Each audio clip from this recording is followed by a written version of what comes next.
please, ma'am. Ms. Morrison, if you'll state your name, and I believe you're a Marsh Point parent, and you have 5 minutes to address the board.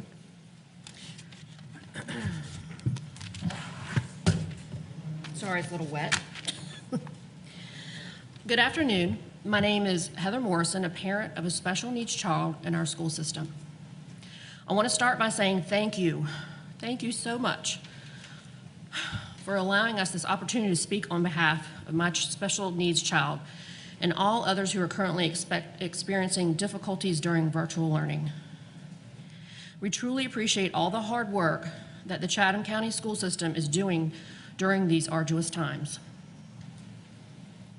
My child is a 9-year-old third grader at Marsh Point Elementary that is a vivacious, spunky, socially motivated child that thrives on interactions with her peers and teachers.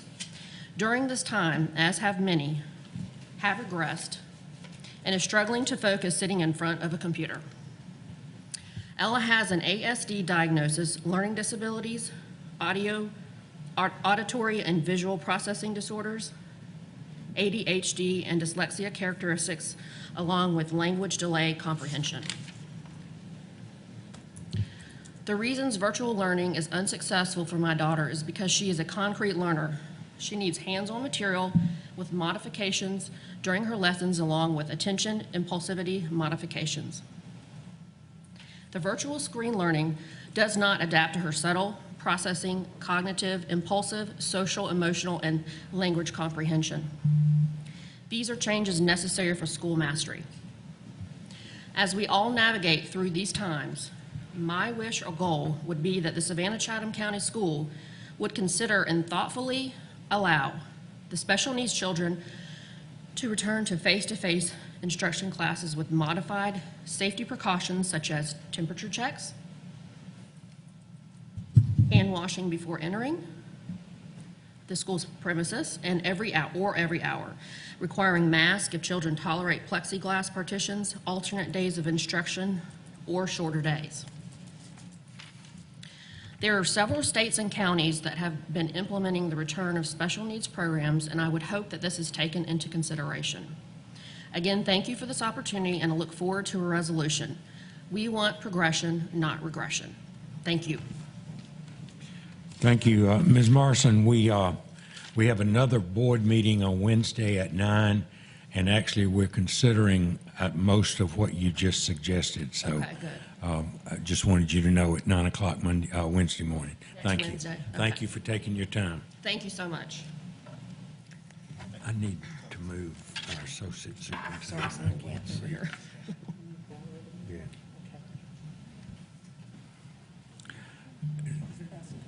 Dr. Kay, would you move to another seat? Thank you. Thank you very much. Next speaker is Melissa Spizzo.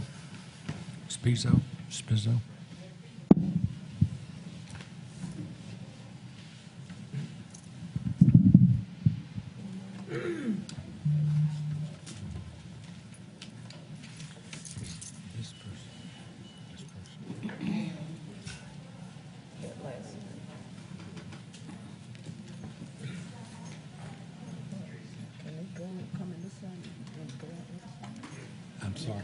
Enter here and go out the other side rather than. That would be helpful. Oh, there's too much jump. I'm not sure they can get out that door anymore. We've started using lots of this for storage.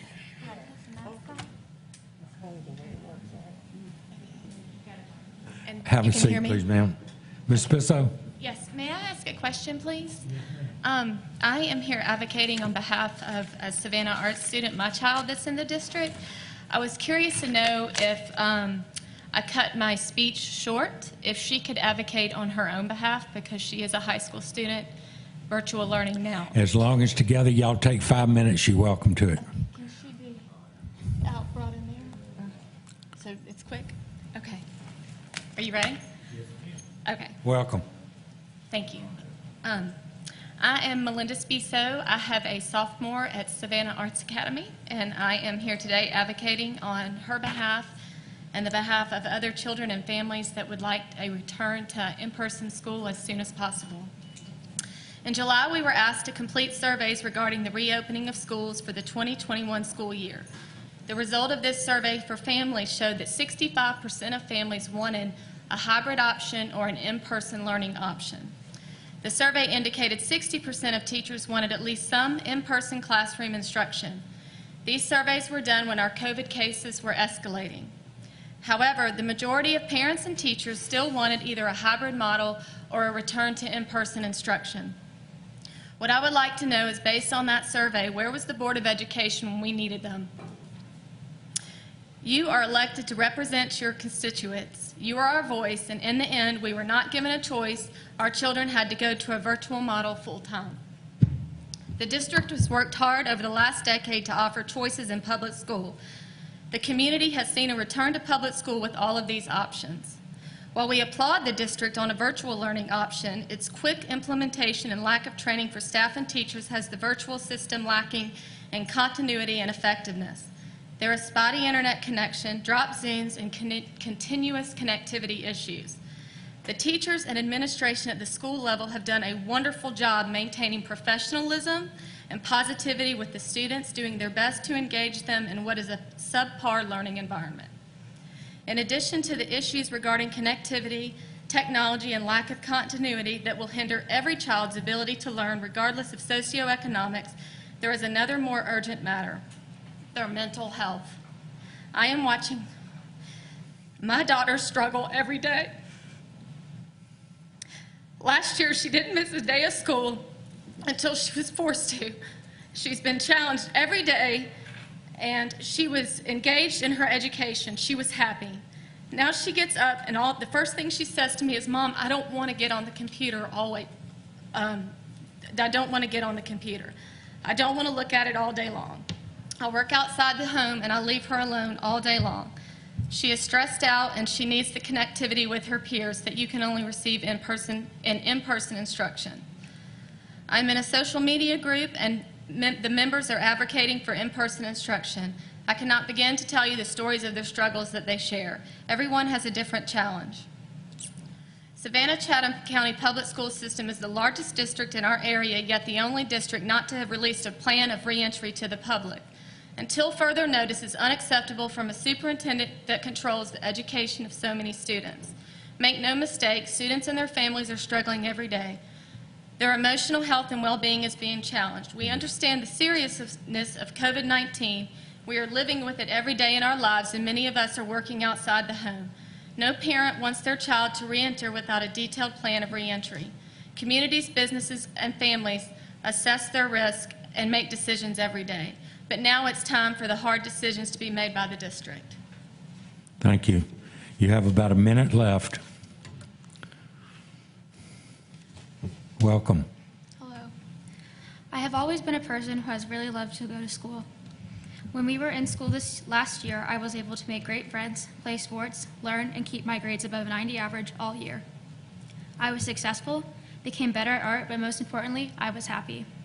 I enjoyed school, but when we started online learning, a lot changed. My mood started to change. I wasn't happy, but miserable. I suffered from anxiety and panic attacks because of the changing world around us, but I was able to push through. Even now, I still feel the same way about virtual learning. It's harder to understand the material in class. The new platform we use is disorganized and crashes every so often, making it difficult to access the website and turn in assignments. Staring at a screen all day is miserable, especially in my art classes, where I used to be able to talk to my classmates and learn from my art teachers. Class through a screen causes so many difficulties, such as crashing, audio issues, lagging, and etc. The other day I was sitting in my APUS class trying to get the work done. My Zoom crashed on my computer 3 times while I was in a breakout room. I had to request to get back into the classroom, wasting valuable learning time. What was even worse was that my teachers and classmates couldn't understand a word I was saying. In my math class, students have difficulty seeing the board because it's sometimes blurry on their screen. In my classes, I don't feel connected with my peers, and frankly, I have no idea who some people are because I have never met them. If we were in face-to-face learning, I would have somewhat of a strong connection with my teachers and my peers. But with virtual learning, I find that a lot of students lack that connection. Okay. Thank you. Thank you, ma'am.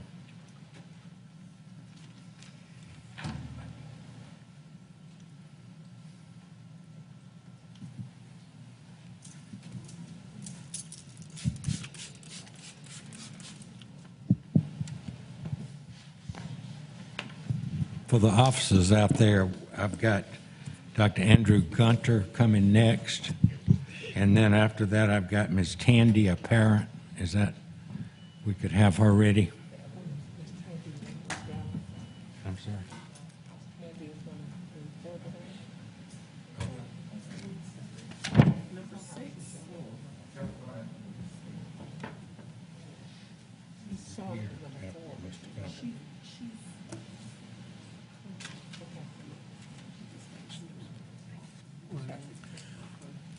Dr. Andrew Gunter. Hello, everybody. I'm here to give a back to school a pediatric perspective, and I would like to thank the board for giving me time today so they can hear a voice from the pediatric community here in Savannah. Who am I? I'm a pediatrician with over 20 years of experience in practice. I am currently serving at Memorial Health Children's Care, where I take care of a majority of Medicaid children ages 0 to 18, of which 90% are African American or Hispanic. I have traveled all over the world to take care of children of all ethnicities, including Kenya, Africa, Nepal, Honduras, and Sumatra after the tsunami. I would like to start by quoting the CDC. School closure disrupts the delivery of in-person instruction and critical services to children and families, which has negative individual and societal ramifications.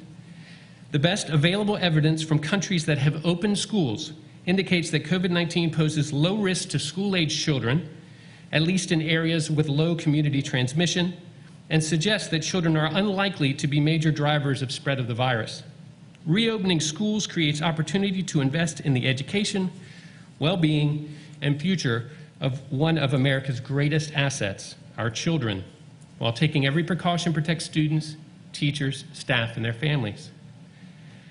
Parents in our clinic, a majority are African American and Medicaid, are desperate to get their kids back to school. I had a mom with 5 children, all different grades, 2 with special needs in high school, 2 in elementary school, and 1 as a high school freshman. This mom said, "I know my freshman daughter will do okay because she is eager to learn. My other 4 kids could sadly fail as we lost supports for the special needs kids, and I spend my time completely with them." I have mom after mom reporting they are not teachers and cannot teach their children. Some even admit that they're illiterate. Many report having to use their phone as that's all they have, and that their Wi-Fi is often out or glitches, and the class just goes on, causing them to miss parts of the lessons. Parents that are teachers tell me they are having to choose between teaching their students by e-learning or teaching their own kids. There is also fear in the community that if their children do go back to school, the school cannot protect them. We as a community can protect them and make the message about the facts. Number 1, in-person learning is far superior and may be even safer than e-learning. There are other countries in the world surrounding us and other counties surrounding us that are going back in person. The data has shown if school restarts when cases per 100,000 are on a downward trend and mitigations are in place, community numbers tend to drop. Schools are often safer than a home where people do not mitigate. According to the data, children lose nearly 40% of their learning from the year prior over summer breaks. How much have they lost? And how much are they not learning by phone? Teachers should be essential workers, not only because of my immediate family are teachers, but they help children with special needs, help those with learning disabilities, feed the hungry, diagnose and identify abuse, identify surgical and cancer cases, identify asthma attacks and mental health disorder more often than parents or pediatricians do. Sadly, we've had more children die from abuse and suicide in Chatham than from COVID. The disparities are worsening between children in some schools and counties learning in person compared to Chatham's e-learners. As you can imagine, the collateral damage of lack of learning, loss of college and scholarship, obesity from lack of activity, teen pregnancy, dropout rates, drug abuse, crime, suicide, depression, and mental health issues from isolation, children going hungry as schools provided their meals, loss of PT, OT, speech, and tutoring for those kids with special needs is devastating. I've read in the Return to Learn plan that the school board has, and here's some common ground. Number 1, it is critical to start kids back in person school. We all agree on that. And offering e-learning for those who are at higher risk or afraid to go is important. A phased approach in cohorting is also supported by the medical literature. I would have additions to the Chatham's return to school. According to the phase approach, we are currently in the orange level, which allows for K through 8th grade to go to school with mitigation. This is based on the Harvard's 2020 Global Initiative Plan, which is quoted in your plan. Mitigation should mandate masks, social distancing, and disinfection, and help alleviate parents' fears. The phase approach should include high school when in the yellow. The expectation for less than 1 case per 100,000 is not reasonable and not supported internationally, and it may never happen. This does not happen for influenza. And remember, more children died of flu in Georgia last season than from COVID. Cohorting we can discuss. Parents should sign a safe school pledge. We have one for businesses. Why not for schools? Remember, college kids are not a good example of what Chatham County schools are going to do to protect their teachers and their students. As we know, those kids do not socially distance nor wear masks. Messaging to teachers that they are essential and help children by more than just learning, but actually save children's lives when they are teaching in person, and that schools will provide them protection to reduce risk. And my last statement is, I offer you a group of 5 to 10 pediatricians that are willing to help the school board get kids and teachers safely back to school before the collateral damage is unrecoverable. Please know we are a voice for our patients who have no say. We see the destruction of health and well-being of children in our community, and we have been examining patients safely for over 7 months through this crisis. We can help show you how it can be done. There just has to be a will to get it done. Nothing is impossible. Thank you. Thank you, sir.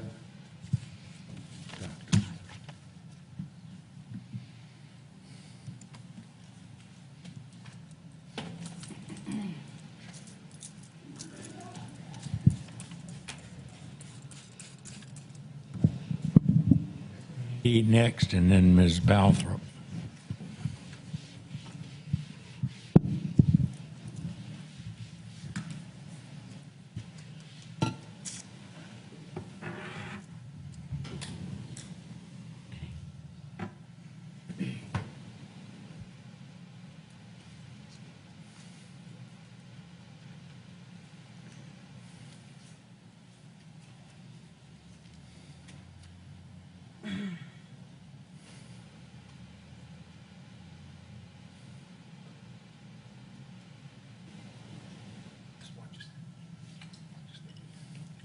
Welcome, Ms. Tandy. You have 5 minutes to address the board. Welcome. Thank you. Good afternoon. My name is Erin Tandy, and I have 2 children, one in 5th grade and one in 8th grade at Hess K-8 school. It's my understanding from the agenda that every other parent on the agenda today is going to tell you all the reasons that children need to go back to school. And this has indeed been very challenging for many people, and I won't discount that. There are very real issues facing our community that going back to school would seem to fix. Technology gaps that must be filled, child care concerns, and mental wellness concerns. We've, at my house, had our own struggles with patients, internet outages, and managing downtime during frequent brain breaks. And I believe these are all things that we can address without going back to campus. I'm here today to say thank you for being cautious. Thank you for thinking about the health of our children and families, the health of the multi-generational families that care for our children here in Savannah. And thank you for having concern for the health of our educators. You've spent plenty of time evaluating the health risks, and you are letting that guide you, and I appreciate that. As a fully virtual district, we are currently among the ranks of the top educational institutions in our nation. Princeton, Rhodes, Stanford, Harvard, Howard, and SCAD have all made the decision after consulting with the country's top health experts to offer their courses virtually.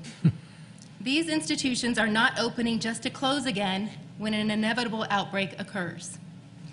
Many parents I've talked to are concerned with whether their children will learn the curriculum that has been taught for years and years. I'm not concerned with that. I see that out of necessity, our children are learning how to learn in new ways, They are learning digital responsibility, virtual collaboration, and how to acquire knowledge through innovative technology. And these new ways are going to be around for the foreseeable future. We all look forward to when schools eventually go back to face-to-face, but we should expect change. The pandemic has forced universities to take their virtual learning models to the next level, and consumers of education will look to keep that option. Major employers are adopting permanent work-from-home policies and even selling corporate headquarters. Our young distance learners are learning to navigate a future which is apparent. They are a generation of Zoom natives. This pandemic is a new frontier which calls for innovation. We cannot look to our present situation as a temporary fix that we can't wait to get past. We have to look at it as a whole method that we need to nurture and improve, because chances are that many parts of it are going to stay with us for the long haul. We have to be resilient, adapt to change, and keep our community healthy. And thank you for doing that thus far, and I ask you to stay the course. And I'll just add, since I know I have a little bit more time, that I used to hate the word resilient. I thought it meant that I was somebody who could just take a lot of punches when somebody would say, "You're resilient." And I didn't like that. But I have learned that resilient means that I'm incredibly strong because I can adapt. And our children are resilient. People always say that about kids. We can be resilient too. I'm an old dog, but I'm learning new tricks, and I'm learning so much from this. And our children are too, and we need to allow them to do that. And stay safe and healthy. Thank you for what you're doing. Thank you, ma'am. Thank you very much.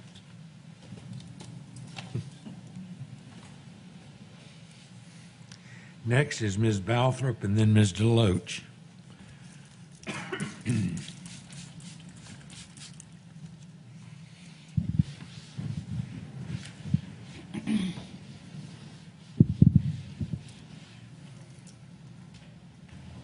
We can do a few sit-ups with Ms. Balthrop.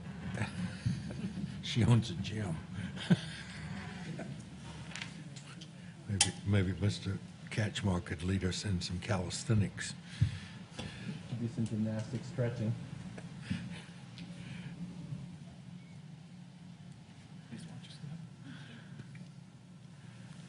Welcome, Ms. Balthrop. Hello, thank you. My name is Katie Balthrop. I've written a couple emails over the last week, but you've gotten a lot of those, so I'll introduce myself again. I own a small business. My husband Paul is a physician at Memorial, and we have 3 school-age kids. John is in 9th grade at Savannah Arts, Maddie's in 6th at the STEM Academy, and Harper is in 3rd at Jacob G. All of them started a new school this year. I would like to say thank you to the board, who acknowledged multiple times today that families need options and timing is becoming very important, and that we at home feel like we're getting no solid information or answers. This is one of our biggest concerns, so thank you for recognizing it in your workshop. We can't make decisions for our families if we don't know the plan for our kids. I'm here to advocate for my family and for the hundreds of families that have come forward recently to relay their hardships and difficulties with online learning as the only option for public school, especially since the district informed us that we're going to remain online at least through the first 9 weeks. I'm a bit unclear if that means that's when teachers come back and they begin their training, or if that's when training is complete and buildings are ready and we get to start phasing in. But either way, if that's when we get to go back or when the teachers get to go back, I anticipate this phasing in to extend through the rest of the semester, and that might not look like much on paper, but that is an eternity to us at home. The negative effects for some families and educators far outweigh the risk of returning to school with proper guidelines and safety measures. Yes, I'm worried about the screen time and the tech issues and kids missing out on their school experience, but I'm really worried about the disparity between those kids who can afford extra resources like tutors and learning centers and those who can't. We're creating a greater widening gap of the educational achievement. Children are left home alone because parents are being forced to choose between their jobs and their children's education. My children are not in this dire situation, but even I have watched my eager learners become frustrated and sad and disengaged. School in person is essential, and without it, there's a domino effect of negative outcomes in our community. Some families are thriving with the online model, and I think that's wonderful. I just think we need to hustle up and get in place an option for a hybrid model as soon as we can. I watched the whole workshop this morning. I had to revise all my notes, so I hope I'm under the 5 minutes. I agree that we parents need a metric, so thank you very much for pushing that multiple times. And I know that's really hard to decide, but we need a number. The task force, for the majority of them, they voted for the yellow zone, so there's a start. We feel left in the dark about the processes and decision-making that affect us very personally. We feel like we're in limbo while y'all continue to deliberate and planning drags on, and I would like to ask for more frequent and clear communication about where we are just in the process. Schools around our community have great success with opening up in schools back in students back in session.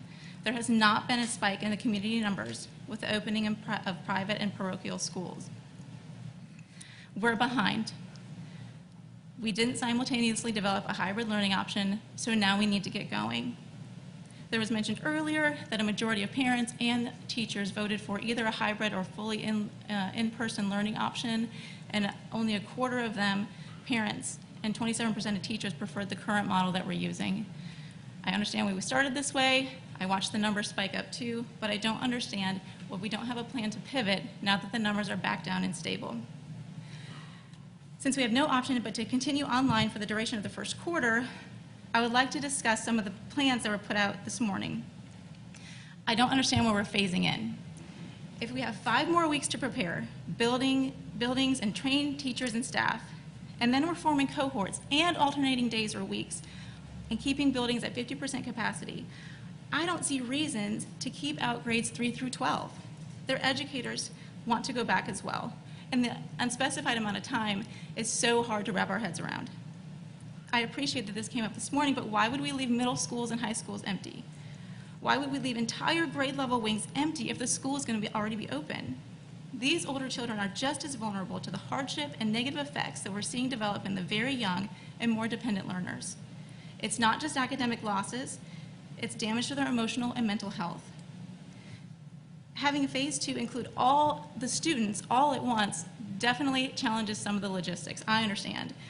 But there's also a lot of logistics to continually phasing kids in, right? The school opens and we settle in, and we have to redo the bus routes, we have to redo how the meals run. There's logistics to both, so maybe please consider phase 2 as everyone. I know. May I just say one thing? I had 2 teachers reach out to me specifically. Will you allow me time to say what they asked me to say? They have 2 questions. If you can ask the questions quickly, please, ma'am. I will. Okay. One asked for an immediate release of their training protocol and timeline to get into the hybrid learning situation, and one asked to consider the alternating days versus the week on, week off, considering that a lot of the kids will be going back to different cohorts or learning centers and sort of cross-exposing each other, just to consider a longer time before they're out of the classroom. Thank you, ma'am.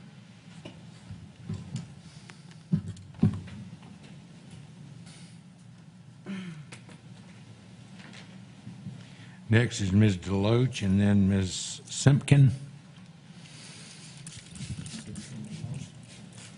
That one canceled. Big job.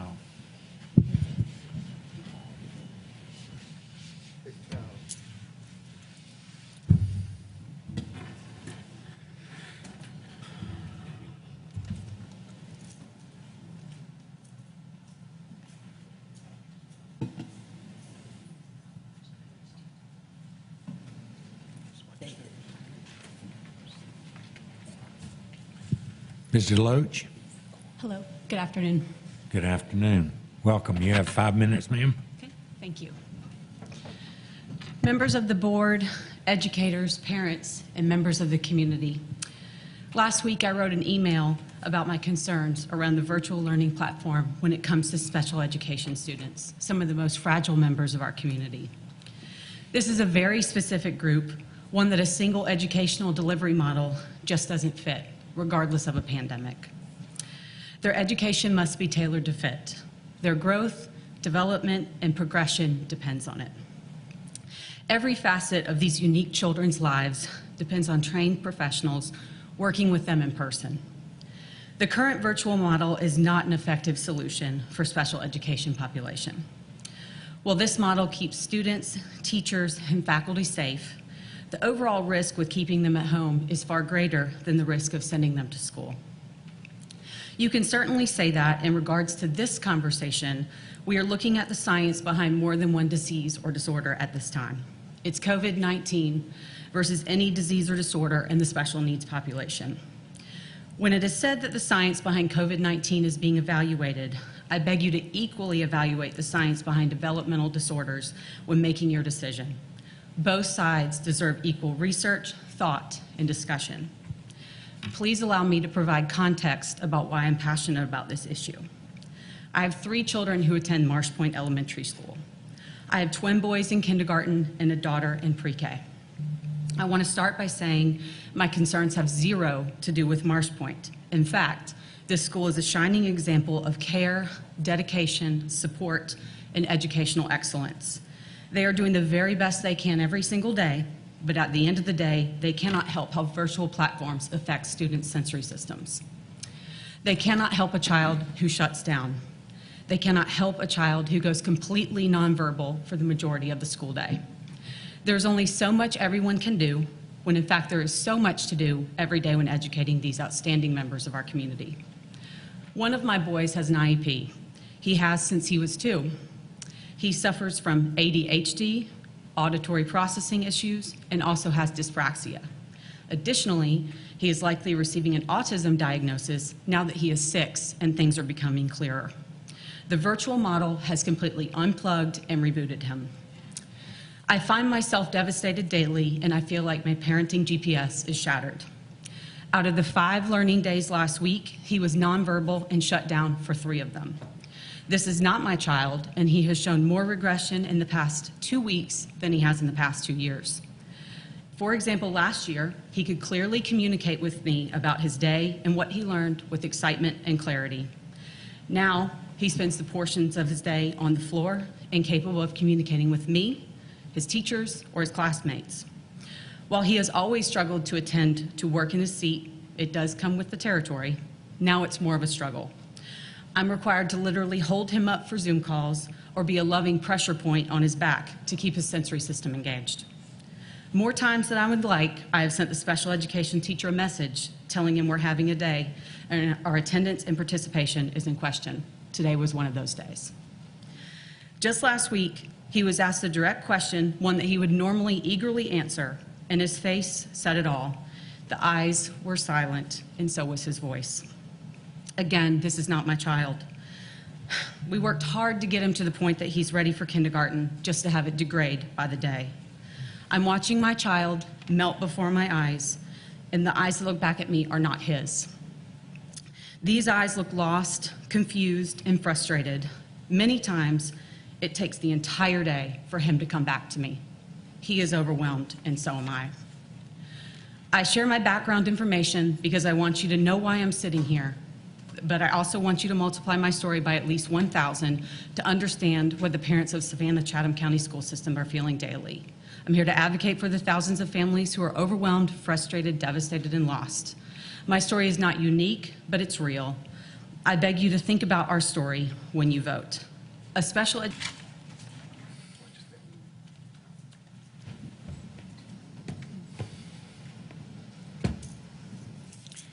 Next, I have Ms. Simpkin and Mr. Cates.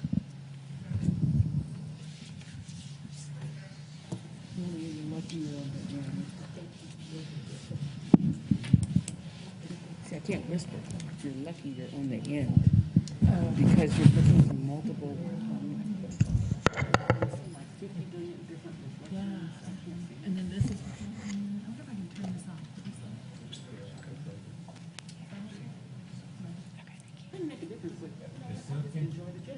Welcome. Hi. You have 5 minutes. Yes, sir. I'm Melissa Simpkin. I'm coming to you today as a concerned parent. I have 3 kids, 4th, 1st, and pre-K. I know the in-classroom face-to-face was tested out before they decided to go virtual. Was the virtual tested? Was it tested with multiple young children in one house and some with special accommodations at school? Was it tried out with younger children that can't read and that need constant help while having younger kids to need to be watched at the same time? My kids' schedules are all different, let alone 2 out of the 3 of my kids have different lunch breaks. My children go to Bloomingdale Elementary. Well, Bloomingdale doesn't usually start class till 9. While in virtual, it starts at 8:30 for my 4th grader, and he is in 4 to 6 Zooms a day plus schoolwork. My 4th grader has a 504, which very few of his 504 can be met with virtual. My 1st grader has an IEP for speech. Speech just started on Tuesday, September the 1st. School has been in for a while. That is just unacceptable. I was told the reason was that Chatham County did not have the platform ready for when school started. Oh, and I have a 4-year-old that needs help and attention through the day. My 4th grader, who usually loves school, now is upset daily, and he tells me that he hates it and just wants to quit. This isn't okay. This isn't normal. How is it that every county around us is going to school and being mostly successful with it? I understand that we have more students than any other counties around us, but maybe we need to look at what they are doing and take notes. Liberty County, who is fully virtual also, released yesterday that all students will be back in school by the 28th of this month. I read through the reopening phase, the rephasing plan for SCCPSS. How are the parents supposed to get the pre-K through 2nd to school while they have other kids that aren't old enough to be left alone yet that need to be logged into Zoom at the same time? I can't just send them to the bus stop. The bus stop for our zone is a mile away. Also, who came up with the numbers the virus has to get to, or the case level has to get to, for us to go back to in person? Was it voted on? My other main question was who decided to stay virtual after the 8th of September? Was it brought to the board for a vote? If not, why? My other main concern is standardized testing. Why are we going to take up the time that we have with practicing for the MAPS test? A lot of kids, including my own, are behind. So missing instruction time to practice for MAPS, I just don't see the necessity of it right now. I think we need to learn to adapt to the virus because I don't see it going anywhere in the near future. And I have one suggestion is, in the possible future, could we separate from one main Chatham area to a West Chatham in a Chatham County? That's all I have today. Thank you. Thank you very much, Ms. Simpkin.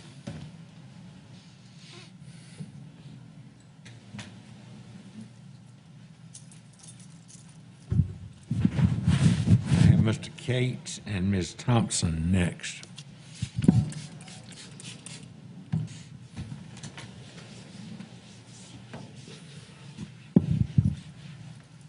Mr. Johnson, you could be Emperor of West Chatham. Is there a movement?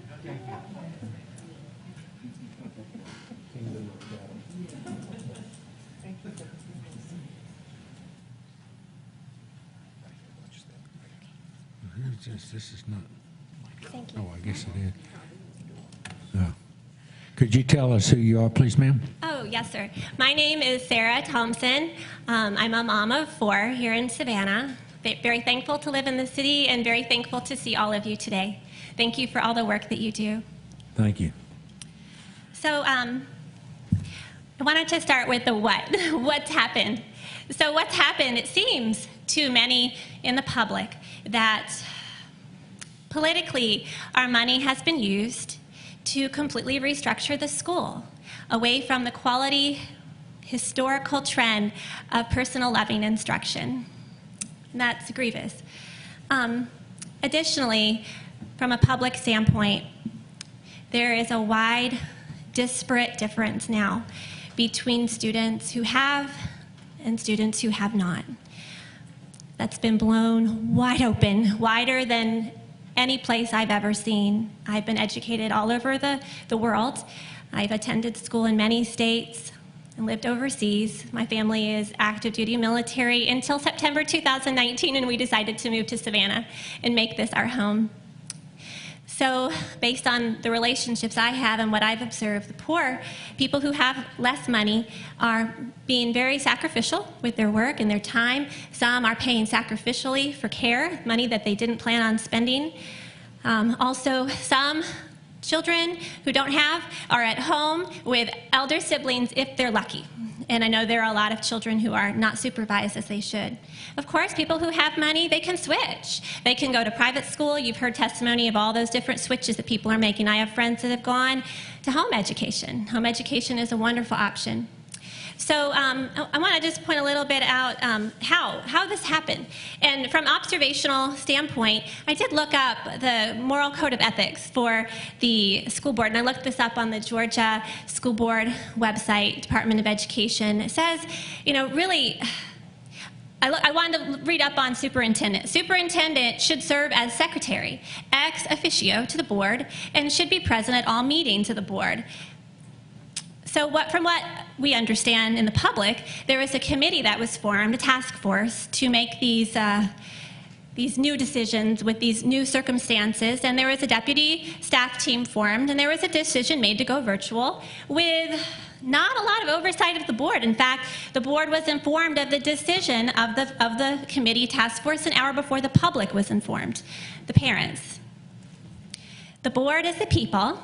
The board is the property owner. The board is the property owner, and they, from my observation, they've been overstepped. Also, the parents have been overstepped. 80% told you to open. There are also 800 signatures on a petition saying to open now. Also, and that percentage was told you to open, it's around 80%. I think it vacillates between 60 and 80, but a lot. Also, the teachers, I believe, have been overstepped. Many are at fear of speaking with jobs under threat, understandably. There is some history. I've read up on what happened at Island High School. With the sports team, I believe that there was an encouragement to bring children to Island High School. There was a shipping in of super fine athletic people over there for a super team, and as a result of that debacle, the principal was moved to a detention center, I believe, or some sort of school like that, to be a principal over there. There was a teacher fired, and there was a coach shamed greatly. That's in the public knowledge. But really, you know, I want to look at philosophically how this has happened. And the how is very interesting, philosophically, how this has happened. Philosophically, this is what I think. What we're dealing with. In 1847, a manifesto was written. Karl Marx wrote, the theory may be summed up in a single sentence: abolition of private property. Any kind of property, he noted, is power. And he denied the right of power to the person or family. It has to be social power. It has to be social power. So there's some social power in this community, and I believe that the superintendent has a lot of social power. Marx was right. Property is power. Yet, God has placed this property power in the family's hands. A family consists of men, women, and children. Any educated person would know that our true law in our country is based in biblical law. It places power and authority into the hands of the parents. As long as the family has liberty based on the power of property, the parents have authority. I believe that the district has crossed the line. What happens when you cross the line? Transfer of power over education, income, and property from the family to the state has undercut parental power and authority. I believe that the district has crossed the line and the family is at stake. Thank you for your time. I really appreciate it. Thank you, ma'am. Is Mr. Cates, we skipped Mr. Cates. Is he not there? No, Joe. The next person is Holbrook. Okay, thank you.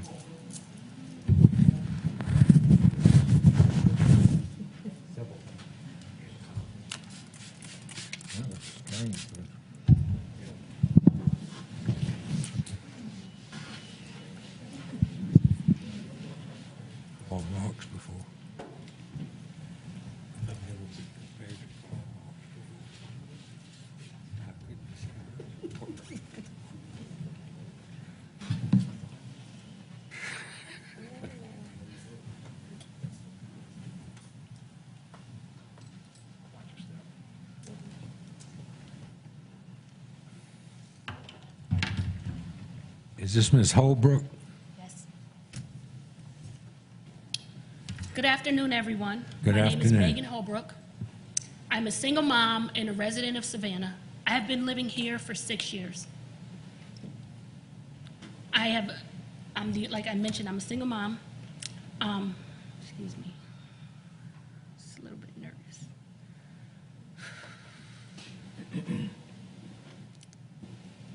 I am a product of public schools, community colleges, and universities.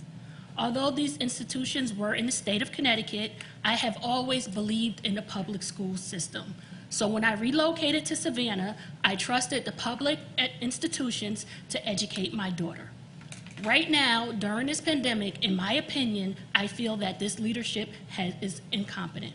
The CDC reopening guidelines went out months ago, and here we are at the beginning of the school year, and we are still in person. We have seen this pandemic, as they call it, going on, and the recovery rate for most people is 99%. At this point, there is no reason why this city should be shut down. There is no reason why these schools should be closed. Our children need education. They need interaction. They need interaction with their teachers. Their teachers need that interaction as well. They need interaction with their peers. Their peers need that interaction as well. Not only that, their parents, right? Parents, we are paying tax money to have our kids educated in these public schools that have been serving this great nation all of these years. I'm sure all of you here are products of public schools at some point in your life. At this point, I ask the board to please consider opening these schools as soon as possible. Other counties have opened up schools. Other counties, cities, and even in the state where I'm from, which I know some people may have served in this state as well, they have opened completely. So in my closing, I say this to say, don't live in fear, okay? We have made it this far. Open up these schools. Open up these schools for all of us. Open up these schools for the parents. Open up these schools for the children. Open up the schools for the city. This should not be about politics. This should be about the future. Our children are the future, and they are being left behind while these schools remain closed for a virus that has a 1% fatality rate. Thank you, Ms. Holbrook. I have Ms. Hughes, Ms. Jarrell, and Mr. Burrison, and that's the last three.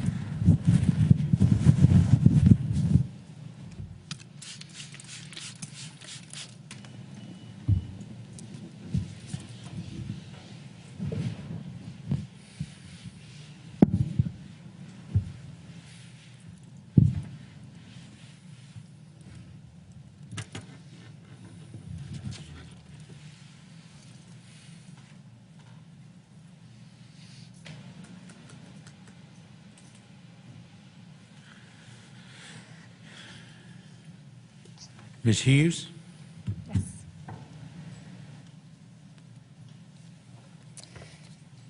Welcome. You have 5 minutes to address the board. If you'll introduce yourself, please, ma'am. Thank you. Dear Superintendent and board members, first of all, I'd like to start with you cut off a child who admitted to having anxiety attacks earlier. I think that's a shame. I believe you're all aware of the out-of-control classroom environment students were subjected to at Islands High School in the business and technology class on August 25th of 2020. That included a Zoom takeover by students yelling obscenities, derogatory racist slurs, name-calling, cyberbullying, and degrading of the teacher and other students. That would be me and my son's experience. I'm here to speak to you, though, as a concerned parent and a community member. In light of that terrible episode, we have chosen, unfortunately, to leave the public school system for good. But before we go, I feel that I need to stand up for the many families who may not have another choice. In light of the incident mentioned before, and in light of the many questions parents are asking across our district, my time at the podium will be used mainly to ask you questions. These questions will be provided to you as well as the press. And let me remind you, parents need answers. To put more bluntly, we demand them. First question is about training. What training did teachers receive for this virtual schooling? Please detail a timeline, content, and participation rates for each grade. Considering the ITS learning platform is new to everyone, were the teachers adequately trained, and why do they need to use multiple platforms such as YouTube or Google Teams to do their job? Is there not a way to streamline this? And what steps are being taken or were taken to control the classroom in the virtual setting and keep behavioral issues at a minimum? And what steps were taken to keep students engaged in learning? The virtual school decision. What was the decision-making process for electing virtual school? Was this a vote from the whole board, or was this the result of a decision solely made by our superintendent? What is the threshold for your return to school? Please include data, your sources of data, timetable. What about multiple points of data to determine your next steps, including the AAP, the American Academy of Pediatrics, the CDC, DFACS, and the parents in your community? Student engagement. What is the level of engagement for students online, and how are you measuring this? Can you please include data as such as how long teachers and students interact with one another? And how much does a teacher actually teach in the virtual class versus the in-person class? Recognizing the lack of consistency using the various online platforms, how can you create consistency for both students and parents? Please be specific. The dropout rate, a huge concern. How many students did Chatham County lose from spring of 2020 to fall of 2020? Delineate grade levels and efforts made to identify and re-enroll your students, especially students at risk. And how can you justify the decision to remain virtual, knowing hundreds of students are at risk for slipping through the cracks and failing? What do you think happens to these students if they fail? Your common sense can answer that. Discipline, generally speaking, and without abrogating privacy or employment interest of those involved in my incident, how can you help keep the learning environments for the students who care about learning from being compromised in this virtual setup? Money and finances. Of the $11 million from the CARES Act, how much went towards this virtual platform? Please break it down in detail. How much is left, and how do you plan on using it to improve the cracks being exposed in this pandemic specific to Chatham County schools? Such as Chromebooks that are faulty, lack of training of staff, multiple platforms creating a more confusing experience, non-functioning devices being used by teachers, devices without cameras. How are they supposed to teach virtually without cameras? And why is it taken 5 months to get a portable Wi-Fi to the areas with poor service and lower socioeconomic situations? I'd like to share with you a story or two. A grandmother who is 74 years old with 5 children in the home, ages 7 to 17, all of which are in public school here in Chatham County. This woman has never had internet until 1 week after school started. Why is this? The family is now 3 weeks behind, and these children are failing. The grandmother is fearful that she won't survive this due to the stress levels. Where is your empathy for this?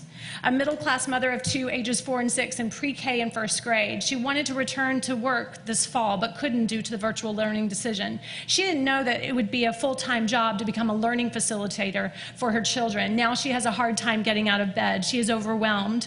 Her 7-year-old daughter cries daily and begs to go back to school, even asking her to drive by the school so that they can let her in. Her daughter says she'll be happy to go back with a mask as long as she can see her friends and her teacher.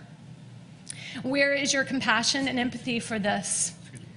And why don't you use some of this as your data to decide virtual or in person? My family and my many parents of Chatham County look forward to your answers. Thank you.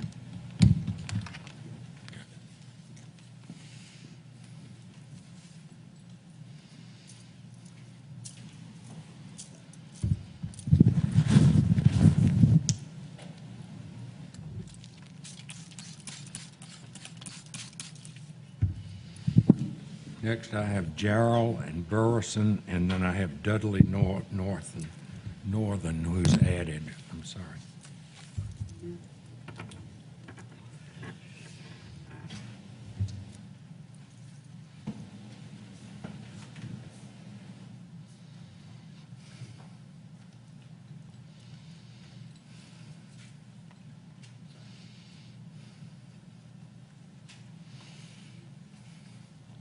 Good afternoon. You Ms. Jarrell? Yes, Have a seat, please, ma'am. You have 5 minutes. I'd rather stand. You wanna- Can I stand? I'd rather stand. Do you want to I'd sit rather down? Yes, stand. I'm sorry, you couldn't hear me? I'd rather stand, if that's okay. That's fine, thank you. I misunderstood. Go ahead, ma'am, you have 5 minutes. Okay. I just want to thank the board and the superintendent for allowing me to speak this afternoon. And I also want to thank the board and the superintendent for all of your hard work. I know that this is challenging times. This is not an easy task or decision. So I just really, really applaud all of your efforts, all of the hours that have gone into the decision making.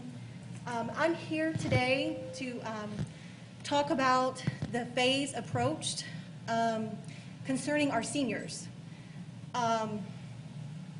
It's very, very important for our seniors to be in person because of all the deadlines and the dates that go into play for college enrollment. You have your college essays that most students are going to be writing soon. They have college applications that need to be submitted coming up very shortly. Also the FAFSA that is also needing to be submitted as well. And these seniors need their teachers. They need the support of their counselors to be able to meet those deadlines and check off those boxes so that they can start the next chapter of their lives and their future. So I asked the board and the superintendent to reconsider our seniors and think about all the important dates that are approaching them between now and December. Early decision, as you know, is fast approaching for these seniors. And I also think that we can get this done if we are allowing the ninth graders to attend in person. I think that we can allow our seniors to attend as well on 2 days a week, hybrid, and we can also have virtual learning as well. But it will allow them to be in front of their counselors and their teachers and have the resources available to them and the support that they need. We can mitigate the risk by, like I said, having block schedules. Our seniors are our leaders of our school-age kids. They can socially distance. They are mature enough to wear their mask. And I believe that our seniors deserve this. They've worked really hard.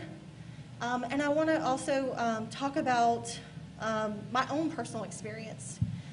I attended Winter Forest, graduated from Winter Forest, and our counselors and administration and our staff has come a long way since I graduated. I was a gymnast in the area, and I was selected to go to Auburn. One of the coaches invited me to come up to the campus. I did all of my work in the gym, did everything I was supposed to do. I did all of my I had a great GPA, but I lacked the few areas that checked off the boxes that needed to get me to the next level. Because I didn't have the resources, because my parents were not educated enough to help me through the process. I didn't have the support through the school system, and like I said, we've come a long way since then. So I was not able to attend Auburn and live out my dream because I was failed through the system and through the resources from my parents that didn't have the resources to give me. So I really don't want the same thing that happened to me to happen to our seniors, our future leaders, our most important students, class. And so I'm just asking that you really, really take that into consideration today and think about all of the important boxes that need to be checked and the deadlines that need to be met within the next couple of months. Thank you very much, ma'am. Thank you. Thank you. Mr. Morrison is next. Dudley Northern after that, and then we're done with speakers.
All right.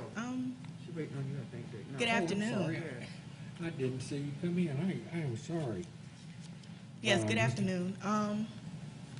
My name is Trey K. Burrison, and I'm just coming to you as a concerned citizen for our youth and our children, and basically for our future.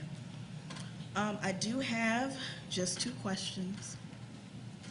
Well, first I want to mention that it's quite alarming that both parents and teachers that the Chatham County Board of Education was swift to use Zoom, an online telecommunication, and trust that everyone's privacy, voice and facial recognition, meetings among students, parents, teachers, and administration, HIPAA regulations, and many other alarming situations that are now connected to the internet world. My question is there any guarantee that everyone's identity, personal information, and privacy is protected during virtual learning? If so, can everyone that is involved receive a copy of the contract between the owner of Zoom and the Department of Education with proof of existence, both parties' signatures, and reassure and confirm the public safety? Everything is now virtual now. A lot of these kids are really used to seeing each other. The kids are used to human-to-human contact, and I know the teachers missed it as well, and the parents miss it as well. So I just have that question, if that was brought into context, or at least thought of, because a lot of the baby's information is now out in the internet, and there's no way of it being safe before their future could even begin. So, but that's all I just wanted to ask. Thank you, ma'am. I will try to make certain we get you some additional information on that. Thank you, ma'am. Thank you.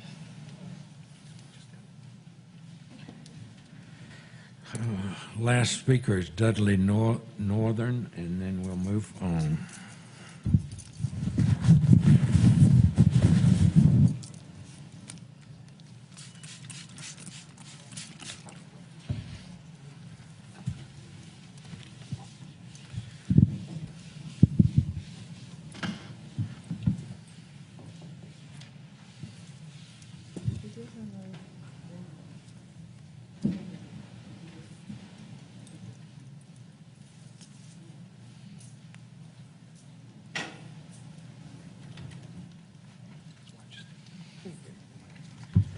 Ms. Dudley Northern, is that you? Mary Dudley Northey Right. is my name. Yes, sir. Welcome. Will you have 5 minutes to address the board, please, Thank ma'am? you for letting me come. My name is Mary Dudley Northey, and I'm a stay-at-home mother. We have 2 children at Marsh Point Elementary School, pre-K and first grade. The reality of me trying to be an at-home teacher is horrific. Daily life is frustrating beyond words for me, but more importantly for my children. We put on uniforms every single day in hopes of creating some sort of normalcy, except on Wednesdays when the schools are closed for deep cleaning, which doesn't make sense to me. Our daughter is in first grade and loves school. It is her place. She cries most days and begs to go to school, and she even says she will wear her mask.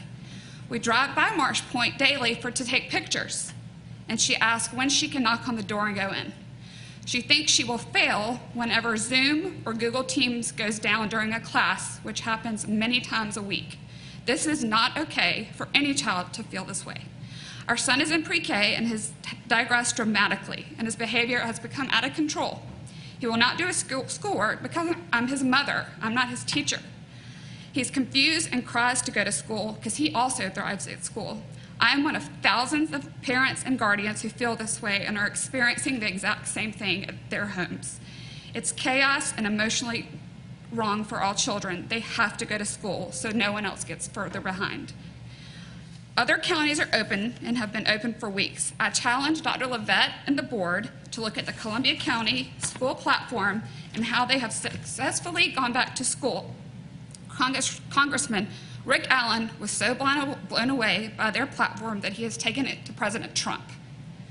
I will read you a small excerpt if you would like, or you can look it up, whichever you prefer. August 26, 2020.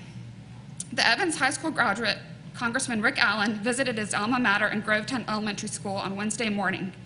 Allen said the efforts being made were an amazing tribute to what America can do through creativity and education. During the school visits, Allen was impressed with how elementary students were wearing masks and social distancing, and noticed that many college students are shutting down because many colleges are shutting down because students will not observe those rules. He also noticed how happy students appeared after being able to return to school. It goes on to explain what the district has done. Furthermore, Allen said he will be speaking with President Trump on Thursday and will tell him about Columbia County schools. He plans to recommend that the president visit the district to see the heroes who are fighting the battle during COVID. He also said he would recommend the school system's plan to other districts throughout the country. What I saw today was the America that I'm so proud of, Allen said. Every one of you should get a Purple Heart. Lastly, our teachers and principals have done a phenomenal job, more than I could have ever asked during this virtual learning experiment Dr. Levette and the board put into place. Our teachers are the frontline workers and deserve to do their job in person with their students. Think about the thousands of elementary students and other students who have no way to catch up and don't have the luxury for someone to sit with them and learn during a Zoom meeting, because that is what it takes. I am trying to be their voice as well. Dr. Levette and the board, the teachers want to be in school. They do not want to be at a computer teaching. This is the most horrible situation I've seen. We demand to be given the option to please be at school in the classroom. Thank you. Thank you very much, ma'am. Thank you for letting me speak. Coming and speaking to us. That completes the number of speakers that we've had. I appreciate the board's attention through all of this.